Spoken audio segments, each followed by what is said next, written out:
The quick point I would like to make is going back to, I don't like fakes and I don't like frauds. Be real. This is the reality tip on earth. Be real. If you don't like me, that's cool. I can handle it.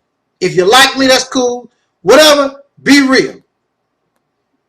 I don't like hypocrites. I don't like folks that brown nose who say that they like you and in reality they really don't. I'm saying this to make this point.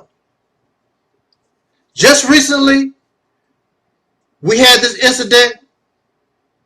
Some say that it was made up, whatever. We're going to just say, just for the sake of argument, that it was real. And as far as we know, it was real. Where this Facebook killer murdered this elderly brother of soul. Many of you act like, oh, that was so terrible. And you send your condolence to the family and y'all did all this kind of stuff, which is nice and good. Beautiful reaction to something that's tragic. I cannot say anything bad or ill about that. However, going back to being fake, being fraud, for many of y'all, some of you are sincere, but for many of y'all, if that elderly brother of soul, he did not believe in Kemet, he did not believe he was an African, he did not believe he was that he was a Muslim or a Hebrew Israelite or a Moor. He did not believe in some of this stuff that y'all and spirits and spooks and angels and aliens coming from outer space, all this stuff that y'all talking about. If you really knew this man and he did not believe the crap that you believe, then you would turn around with your fake ass and then you would say, that's why he dead. That's why he got killed like that. Many of you know that I question the all African, that black folks are African. First of all, Africa is not a people. It's a continent. Africa is not a people. It's a continent. What people are you talking about? You keep saying we're African. African what? Are you Somali, Ghanaian, Congolese, Rhodesian? What African are you? Nigerian? What African are you? Be specific. Then you want to get angry at me because you don't know what the hell you talking about. So you get angry at me because I reject your African stuff and the transatlantic slave trade. There's a lot of questions. I reject your Jesus and your Allah, your Muhammad and Hebrew, this and the Moors. I reject all, and the Kemetic, all your black scholarship stuff. I reject all of it. So if the Facebook killer has shot me down with your fake ass, good form. That's what happened to you when you don't believe in God. And you would have nothing to say but evil things, even though I was an innocent person, minding my own business, and some wacky dude came and shot me down for nothing. I didn't do nothing to him. But because you don't like how I think, then you clap your hands because somebody murdered another person. This shows how sick so many of you really are. Y'all sick. I don't care what that elderly brother believed. I don't care if he ate pork. I don't care if he smoked weed. I don't care what he done. I don't care what he was believing. I will still feel the same. But not for some of y'all fakes and frauds. Oh, see, he got what he deserved. That's God's punishment and all this other stuff that you come up with. Y'all some sick, stanky, nasty, wicked beasts. And if that's what your religion, that's what your ideology create, I damn sure don't want nothing to do with it. I don't want nothing to do with your crap. Because you're evil. You're an evil Muslim. You're an evil Hebrew Israelite. You're an evil Moor. You're an evil person who believes in Kemetic African science or whatever. Y'all some evil things. And I already get enough of that from the oppressor. Not gonna, damn sure not gonna stand it from y'all Negroes. But you're fakes, a bunch of fakes. I just wanted to get that off my chest. Woo! I got that off my chest. I feel much better now. And that's why you don't like me, because on this platform, on this rostrum, I'm going to keep it real. If I have a problem, I'm going to tell you. I'm not going to smile in your face and stab you in the back. And I'm damn sure not going to wish bad luck on you. Oh, since you don't believe you can't support the Reality's Temple and you got hit by that train, see what happened to you? I'm not going to send you a dime. Let Jesus help you. Y'all. And then you'll turn right around talking about, I love black people. No, you only love those you that haven't told you in your face they're not interested in your crap. Because as soon as you find out, even though they black, now you hate them. You Negroes are so sick. And you need to go to hell with your massa. You are nothing but a bunch of black, dark-skinned, Negro, colored, African-American, wannabe African, fake Muslim devils. Oh, yeah. With that said, this is shorter than what I normally do. So I kept my word on that. I'm watching the time. Because it don't take much to tell these suckers off. Fake. All that condolence. I feel, send it to the family. Y'all a bunch of fakes. But when I tell the family of this innocent man who was murdered senselessly, when I send condolence and offer empathy and sympathy to the family, I mean it. I don't care what they believe. I don't care what they do or whatever. Because that was tragic what happened to their loved one.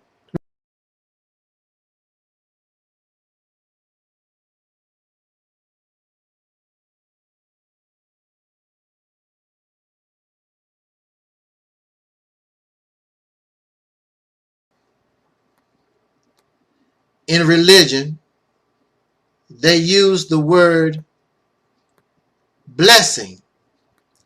In religion, they use the word blessed. So I will use that word, that I was blessed. And it was a blessing for me as a child to be raised in an environment surrounded by life. When I woke up every morning, there was a rooster crowing. Cock-a-doodle-doo, cock-a-doodle-doo, every morning. And I heard the birds singing early in the morning. And you could watch them fly by your window. And our chickens had got up. They were already in the yard looking for food and pecking around. And you could see the pigs and animals moving around. You might see a deer now and then, and a raccoon or a possum. Surrounded, you was growing your own food, but there were oak trees and peach trees and pecan trees. You were surrounded by all this fauna. And not too far from your house, there might have been a pond. And we would go to the pond and play in the water, and you would see the bullfrogs jumping back and forth. And the water in the pond was so clear, you could see the fish swimming. And I would spend, as a child, I would spend hours and hours just watching the chickens. I would spend hours and hours watching the ants on the ground as they went about their daily business every day. And look up in the trees, and you could see the birds make their nests, and then you would see the baby birds, and they would go back and forth and feed the baby birds. I was surrounded by nature. I was surrounded by life.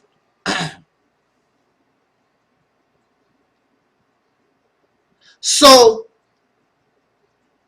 in my adulthood, at this present time, I tell people when they ask me, well, who is your teacher? I tell you that my teacher is nature itself. All life has similarities, and also specific life has similarity. You may not be an elephant, you may not be a hippopotamus, you may not be a coyote, you may not be a bear, but all of these are mammals, and all mammals have certain similarities. But all life itself has similarities, because one thing for sure, if you take away the oxygen, life will die. If you take away the water, life dies. Life has a connection to this planet. This planet is the only real God that we know. This planet brings us into existence, and it also takes us away. It's the only real God that we know, besides our parents that came from this planet, or was caused to come from up out of this planet. Nature is my teacher. I respect Dr.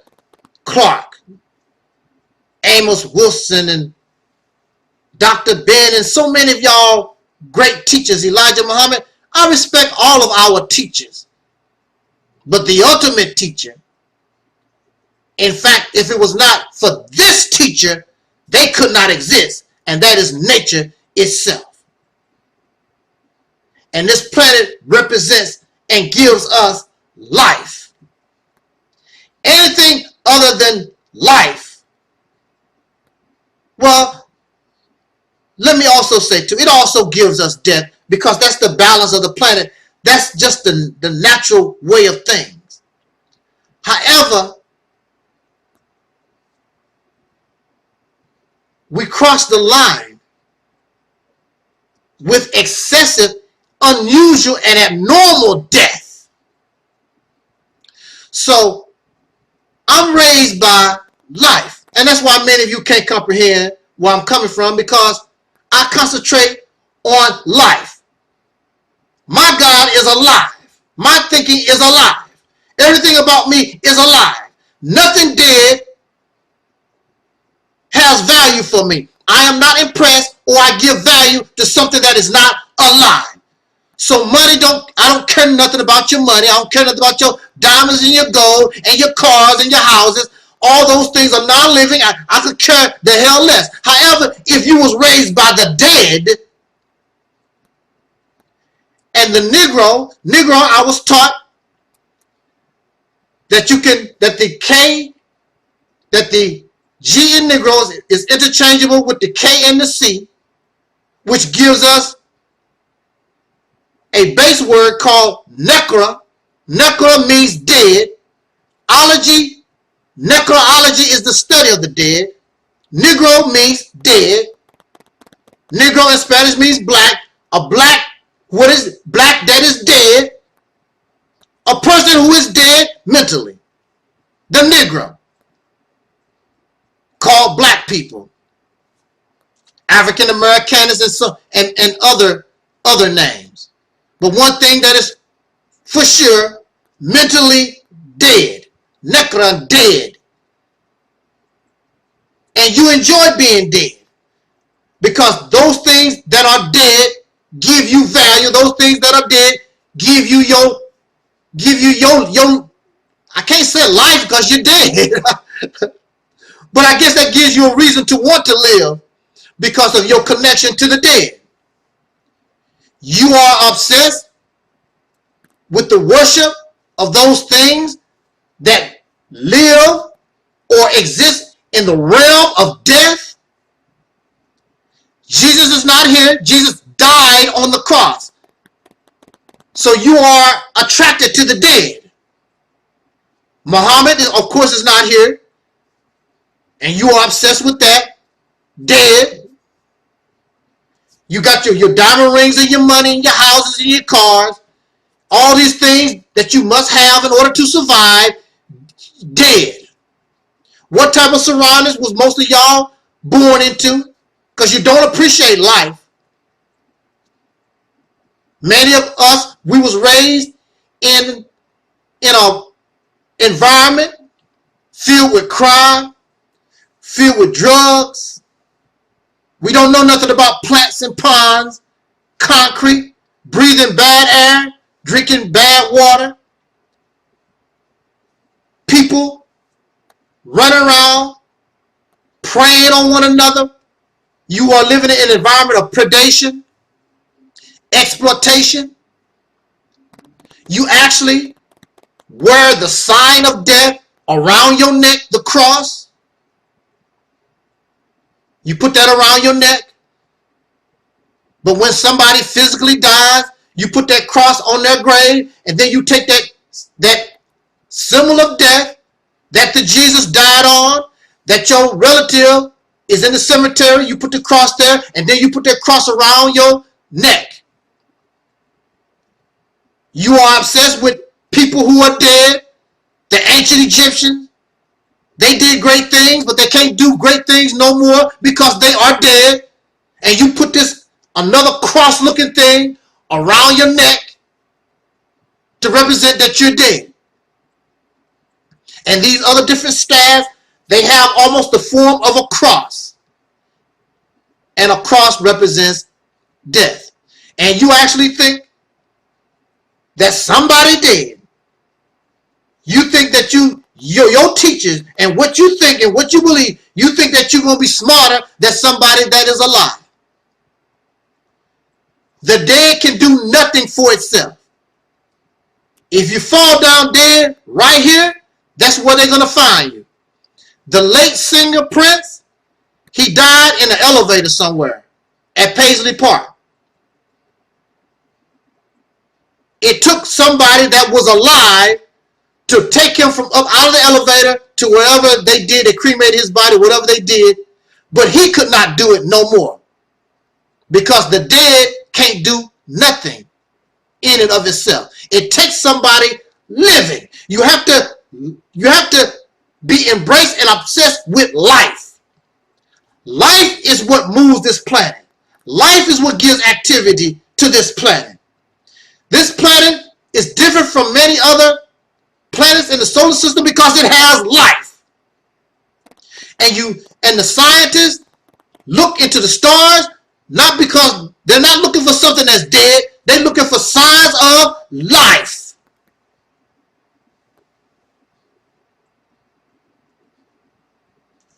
You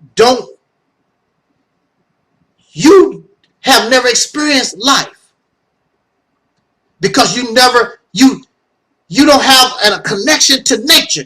You have been taken up out of the natural world. And instead of being obsessed and attracted to things that are alive, because if you love things that are alive, it's hard We need to eat. But since we like life, we're only going to take what we need. We're not going to overfish. We're not going to overkill the buffalo. We're going to be careful how we treat our forest because we love life. We hate to do what we have to do. But when you have a disconnect from life, you have a different attitude because you've fallen in love with things that are not alive. And you made things that are not alive have more value than those who are alive. There's nobody here on this planet to me more valuable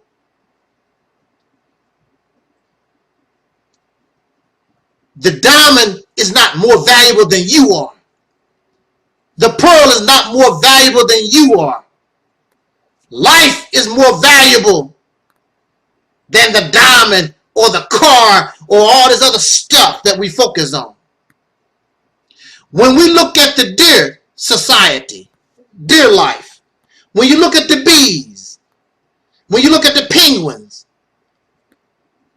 what do you think is the most value in deer society among the bees, among the penguins, among the lions?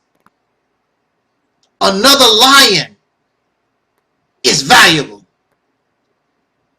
Not a tree, not a rock, but another living being just like themselves. It's love. Love for life. Another deer is the most important part of a deer's world. Another bee is the most important. Another bear, another hippopotamus, another elephant. That's what's important to them. Another life that looks like them, but it's alive. Here you are. And some of y'all, your TV is more precious than your next door neighbor. Your car is more valuable than your wife. We put these things that we make with our hands, these things that are not alive, we make them more valuable than another human being. They are more valuable than the birds, more valuable than getting a fresh cup of water out of a pond or a lake. We have fallen into insanity with things. So of course, when I tell you to get on board the soul train, you can't comprehend getting on board the soul train because the soul represents life. You take the soul away from the body, then the body is considered dead. So this ministry is about bringing the dead to life. Taking that dead body, putting it aboard the soul train, and give you a journey into life and take you up out of death. But there's a disconnect when we don't have value on life. We don't have value, or we don't see value in the ants and the bees and the plants and the deer and the possums and the badgers or whatever. You can actually sit around and you don't mind a giraffe locked up in a zoo and an elephant locked up in a zoo. You think that's normal. You think that's a good thing. You saving the animals. Then allowing the animal to be alive.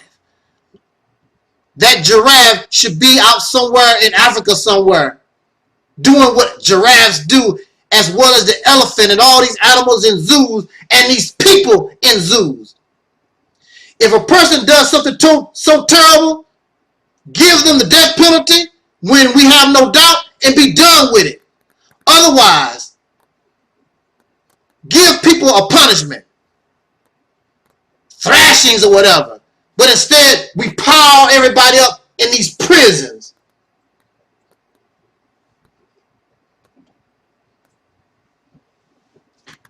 That's not life. Why would you, a person that enjoys life, you find a way to punish people in a humane manner.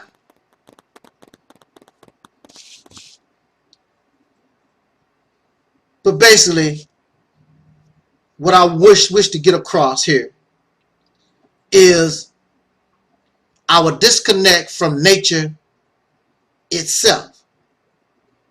Because we've been around and we've been raised around unnatural people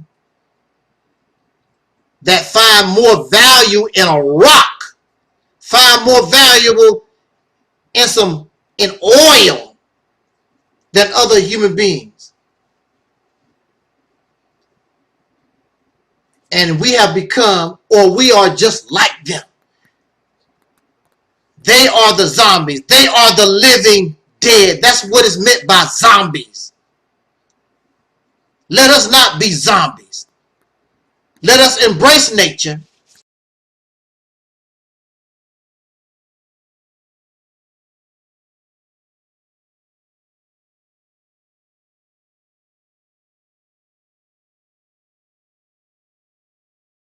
Beating your people and abusing your woman, you have to draw a line and say there's just certain things that I'm not going to do. And so if you instill those principles of discipline and draw a line of what you will and will not do, then God can bless you with success as you move through life. Yes, sir. Thank you very much. Thank you. I'd like to thank Brother Akbar. This was and is the Reality's Temple on Earth.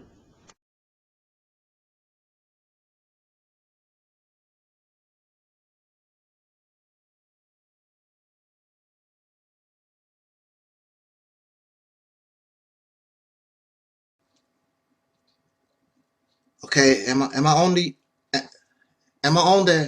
air? I hope so. I don't want to do this again. I only have 8 minutes. You just saw the clip. That's where I've known this brother for years. I soldiered with him. He is the international representative of the Honorable Minister Louis Farrakhan, Brother Akbar Abdul Muhammad. When I was under his leadership, he was Brother Larry X. Now, again, I have to be brief. Please bear with me. I want to say a lot within 7 minutes. So just go for the ride. Get on board the Soul Train. I am Angel Snub 7, as you know, and this is the Reality's Temple on Earth. I want to send this message to Brother Ben X. I want to send this message to Brother Ben X because Brother Ben X made allegations or accusations that Angel Snub 7, when he was in the Nation of Islam, was not a sincere brother, was not honest, did not have the right intent, and all that type of stuff. And I want to say to Brother Ben X, that's a hellified accusation, self-righteous and arrogant, and I want you to prove that. So I'm going to give you another story. I want to tell you about how I got my Malcolm X pen. I want to tell you this very quick story. I went to the mosque. You know the meetings start at 10 o'clock in the morning. It's sometimes it's an all-day affair. And I went to the mosque and I listened to I believe he was speaking that day. Excuse me, wrong pick. I believe he was speaking that day, Brother Akbar. He was speaking that day, and I enjoyed going to the mosque and listening to him speak, and it was really nice. So, as time went on, I want to say this to you. I offered my services because I believe Minister Farrakhan was coming to town or whatever. I offered my services. I don't have to search, but I could do security on the outside. You know, I could do, they know who I am. They know my credentials. And I talked to the minister of that temple, known me for years. He rejected my services. Well and good, cool. So I went through the search, and the brothers can't search. Y'all really don't, you have not been trained. Y'all don't know how to search. I've been to different mosques, and y'all really have not been trained properly. You really don't know how to search. But that's another issue. I'm putting that out there so to bring that up so that y'all can improve what you do. You should be able to search properly. So, Brother Akbar spoke. It was an all-day affair.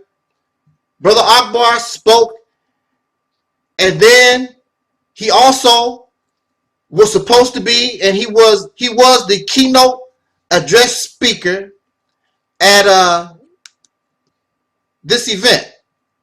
The guest speaker is Akbar Muhammad, and he spoke. As you can see, it does not start to 6:30 p.m. So we already been at the temple all day long, and he's supposed to speak at 6:30 p.m. Now, you know, Brother Ben, you being a FOI, and since you know so much about the Nation of Islam, no minister, no official is supposed to go anywhere without security, without the FOI. And Brother Akbar gave them the option. I need the security, but you guys, it's been all day. I know that you're tired. And they decided, the FOI, the soldiers, they decided that they was going to stay home because they was tired. Here you are, a soldier, and you tired, and this is actually the second man in charge of the Nation of Islam. So I told Brother Akbar, it makes no difference about them. You're going to have some kind of security. I will be there. I will have your back. Here's a brother, not in the temple any longer. I got your back. So by the time the event happened, the minister of the East St. Louis Temple and his wife showed up. I was there, and another brother, Brother Ronnie, was there. Brother Ronnie is a little on the handicapped side. He's an FI. He was walking on the cane, but he was there to support Brother Akbar. This is where I picked up my FOI pen. Not FOI pen. This is where I got my Malcolm X pen. Because I was securing somebody the FOI failed to secure, the second man in charge in the Nation of Islam. Explain that to me. But there's a problem with me. I don't have the right intent. I'm not sincere. There's a problem with me. Just because we are no longer believers in the faith, I'm still your brother. There are those who want a slave. Every time I come around, brother, when you coming back to the rank, I'm not interested in the ranks. We are brothers. The Nation of Islam, y'all not interested in brotherhood. The only thing that you want is slaves. That's the bottom line. I've shown exactly. Here I am. I'm not in the nation. And I'm securing the second man in charge. And the FOI at home, they tired because they've been up all day. But I'm not going to be your slave. I'm your brother. Don't question my sincerity. Don't question my intent. Because I'm your brother. I don't care if you're Muslim, atheist, a drunk in the street, whatever that you find yourself, I'm your brother. I'm not looking for nobody to be my slave. But you have these cliques, you have these people, they looking out to be a slave. So the reason why I have this Malcolm X pen is because I was being a brother to a brother I soldiered with for years, the second man in charge under Minister Farrakhan, Brother Akbar? Where was this FOI? But you have the nerve to try to tell me what I'm about, my intent. I didn't understand. Well, why the people that understand, how come they stayed home and didn't secure their minister? Explain that to me, Brother Ben X.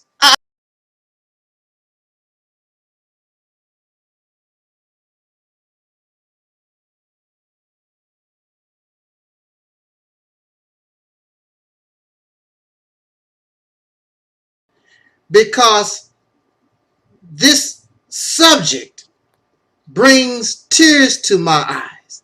It makes me very sad, yet it makes me so angry. Because these who are the descendants of slaves, including myself, all of us, the descendants of slaves, born in America having dark skin, the people of soul, we deserve freedom. We deserve liberation. We deserve to be put in a place so that we can enjoy our lives for the first time in perhaps thousands of years. Well, let's just say us and our relatives. But we at least going on 500 years. We deserve better. We are so innocent. We have done nothing to no one. Born, created, placed in a situation. We don't deserve the type of treatment, the hate, the murder, the rape, the exploitation, and I could go on and on. That we've done nothing to deserve these things. And then we turn around, those who claim they love us, they turn around for a few pieces of silver, for celebrity, for a place of worship in this filthy, decadent world, which should be thrown in some universal garbage dump. They will sell us out so they can live comfortable in this pool of filth. I heard a person, matter of fact, it was Minister Farrakhan, that said our situation is so dire that it would make a brass monkey cry. And what is so sad is that whether we like it or not, the man that said this seems to be part of the problem instead of the solution. So we are here again. And many of you, as soon as you saw the title, here we go again. This black guy, that's what brother Ben called me, a black guy. He don't even call me brother. He said, this black guy is talking about the minister again. This black guy is talking about the Nation of Islam again. Why? Because you are following leadership that has no real sincere love for the people of soul. You are out for yourself. You're trying to convert the people of soul into slaves for your dirty religion. And you should be ashamed of yourself. But you're not. You want a place at the slop jar, at the trough where all the pigs gather to eat their filth, and you want some filth too. Because all of us, we have grown accustomed to living in filth, living in vulgarity and profanity and debauchery and nastiness. You can't even talk to another black man or woman or brother and sister of soul without being profane and vulgar and nasty. But yet and still, you talk about change, but none of you want to change. None of you really want to change because you've grown accustomed to living with fleas. You've grown accustomed having feces on your skin. So we're here again because it's only fair. It's fair because you say that the Nation of Islam represents freedom, justice, and equality. There are no big I's or little U's. Am I right or am I wrong? And that goes for everybody. That should go for God himself. Wallace Farrakhan Muhammad should be under the same thing as well as the messenger or anybody else. There are no big I's or little U's. If Wallace Farrakhan Muhammad came to North America by himself and he said, if I reach just one, that would basically make his day, then that should show you the value of those of whom he's trying to reach. It makes no sense for you to seek something like this just so that you can exploit somebody that has nothing. There are people who have stolen from me. I have nothing.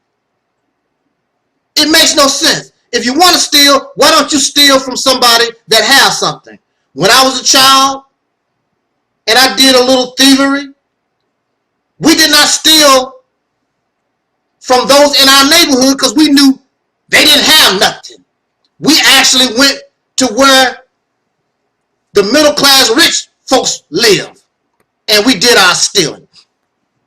In America, there's a link in the description box. So I'm making reference to that link. There's a link in the description box that you need to read and check out. In America, there's a system of law. In the Nation of Islam, there's a system of law. Restrictive law of Islam. There's a system of law. In America, as you know, some believe they are above the law. In the Nation of Islam, it seems as though that's the same thing. There are those who believe they are above the law. Yet and still, there are no big I's and no little U's. But some are outside of the law. Because really, the Honorable Elijah Muhammad himself should have been placed on trial when it was found out that he was making babies with young girls. That's because that's not his teaching. Where is this coming from? You need to justify yourself. You need to be brought before the body. You should have a prosecutor and a defense. If there's no big I's and little U's, then the messenger himself should have been put on trial. But clearly, some are above the law, and some of us are denied law. Malcolm X wanted to go before the believers. In America, you have the right to face your accusers. In the Nation of Islam, you're supposed to have the right to face your accusers. Malcolm was denied that right because Malcolm would have tore them up. They know it. You know it. Malcolm would have smashed and crushed them. So we're not going to allow him to come before the believers because they might believe him. And he might expose us for what we really are. So in conclusion, what I'm really saying, or want to say, Louis Farrakhan, Minister Farrakhan, the Honorable Minister Farrakhan, he was not honorable when I was a FOI. He was just Louis Farrakhan, National Representative of the Honorable Elijah Muhammad. In fact, he told us, Minister Farrakhan told us, do not call me Honorable Minister Farrakhan. I'm just Louis Farrakhan, representative of Elijah Muhammad. That's all I am. Your little brother. That's what he told us. I saw this come out of his mouth. I was standing only a few feet from him when he said that come out of his mouth. Don't call me honorable. And now all of a sudden, he's the honorable this, he's the honorable that. Well, what kind of honor do you have, sir? When you click on this link and all these accusations, I'm not going to say whether they are true, not going to say whether they are false. What I'm going to simply say is that there's enough accusations and allegations. There are people who are witnesses who are willing to come forth. We can have a trial. And what did you say about Malcolm? Without a trial. You said that Malcolm was a hypocrite. You said that he was a traitor. And he did not have a trial. And he was worthy of death. So if Malcolm is a man worthy of death, if what is good for the goose is good for the gander, now the charges are coming to you. Are you any different? It's your turn. Many of us, we can dish it out, but we can't take it. In the link, there are accusations that Louis Farrakhan has many children outside of his marriage. Back in the 80s, when we raised $2.2 million, it is alleged that Minister Farrakhan used some of that $2 million that we raised to try to get Mas Mariam and some other former Nation of Islam properties. He used 50 grand or so to help singer Melba Moore get out of debt because he was having an affair with her. Or he was using the money as hush money to keep her quiet on what was going on between him and her. And you know, now that I go back and look at it, I remember seeing some of these speeches that Minister Farrakhan made. Because I started to notice. I was looking at his wife, Sister Khadija Farrakhan. Most respect to her. But I think that you know, and many people know that your husband ain't right. He's not right. But he's your source of income. And you've been living this life. But I noticed on some of the speeches, most of the time Sister Khadija looks at him in a loving, warm manner. But I noticed on some of those speeches, lectures, she was looking at him with an angry looking face. I'm like, I noticed that in Sister Khadija, but I'm like, I wonder why she's looking at him like that. What's going on? Now, these affairs have come up. The secret life of Louis Farrakhan is coming out. Now, I'm starting to put the pieces together, and I see why Sister Khadija was staring at him like that. Because she had found out about the wives and the affairs. And you don't believe that you should not go before the believers in a trial? Really?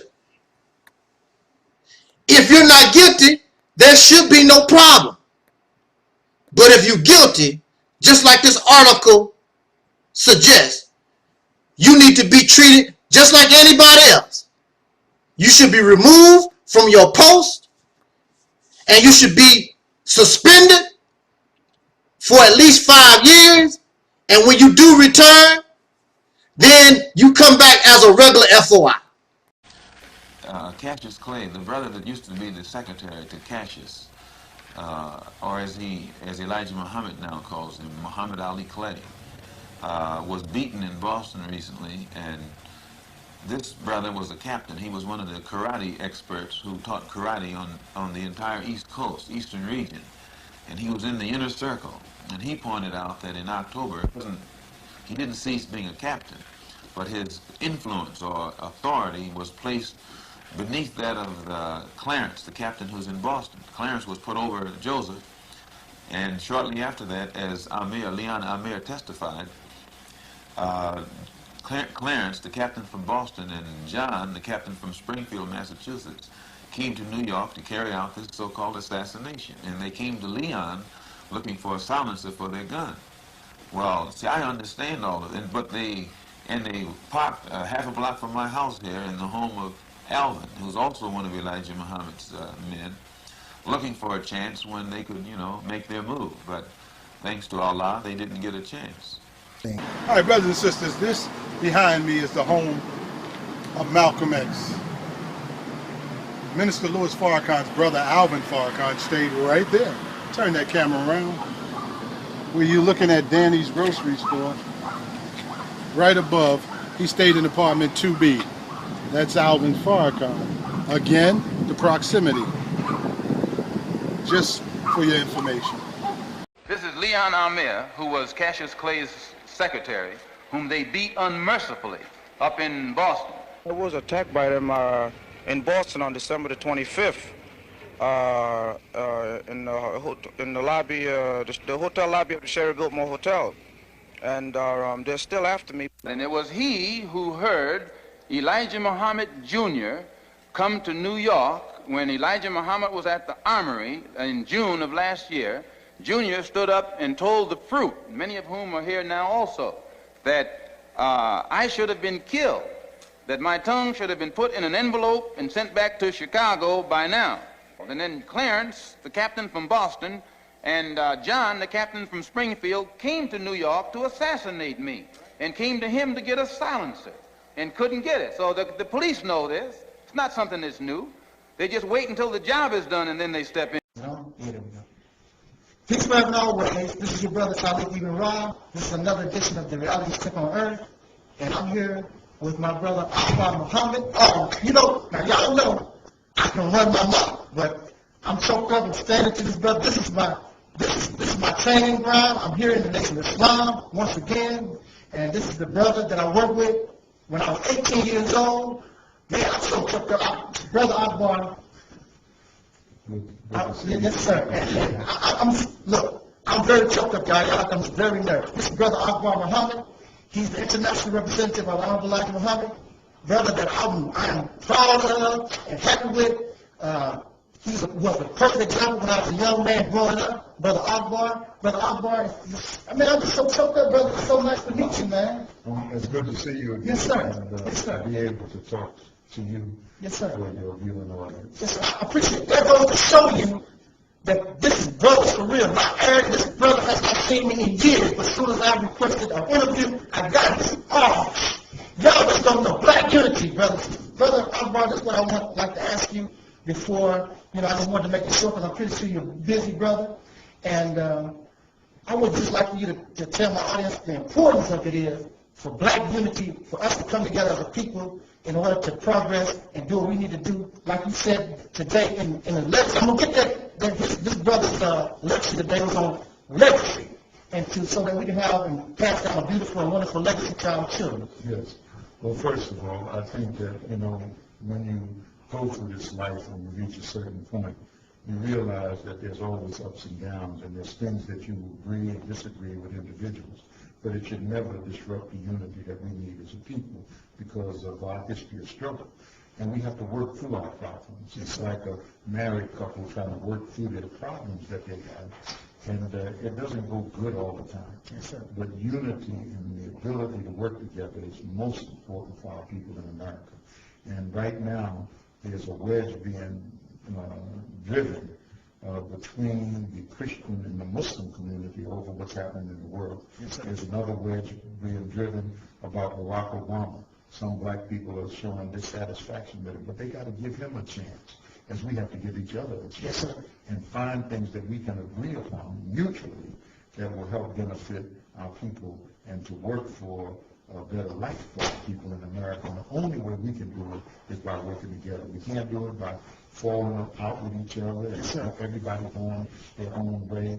But we got to find a way to work in unity, because the Honorable Elijah Muhammad said, in your unity, that is your strength. Do you think that it's possible to progress without black unity? No, you cannot progress without black unity. It's like asking me, can a family make progress for their children if the mother and the father are divided and always battling with each other? They can't make progress. Yes, and then the children become divided. They become confused over who they think is right and who they think is wrong. But they got to find a way to work together so that those children can progress. Yes, sir. And before, I'd like to thank you for the interview. Before I close, I would like for you to tell the listening audience really quick about your experience with me as a young man in the Nation of Islam growing up. Right. Well, first of all, I want to say that all of the young brothers like yourself that came in, I always try to set some example and give them goals to reach, and let them know that discipline in their personal life is the key to their success, regardless of where they go in life, and that they have to have some principles that they live by. Yes, sir. They can't be, on the street today, you find people that will do anything. There's no limit. They don't have no line that they draw, they cross any line. But at least when you were a young man in the nation, what I tried to instill with all those young brothers that came in with you, that you have to draw a line, certain things that you will not do. Start at something simple as once you became a Muslim, you drew a line. You wouldn't just go back and eat pork. That's drawing a line. I got a principal position. Then when it comes to the abuse and robbing and beating your people and abusing your woman, you have to draw a line and say there's just certain things that I'm not going to do. And so if you instill those principles of discipline and draw a line of what you will and will not do, then God can bless you with success as you move through life. Yes, sir. Thank you very much. Thank you. I'd like to thank Brother Akbar. This was and is the reality is temporary.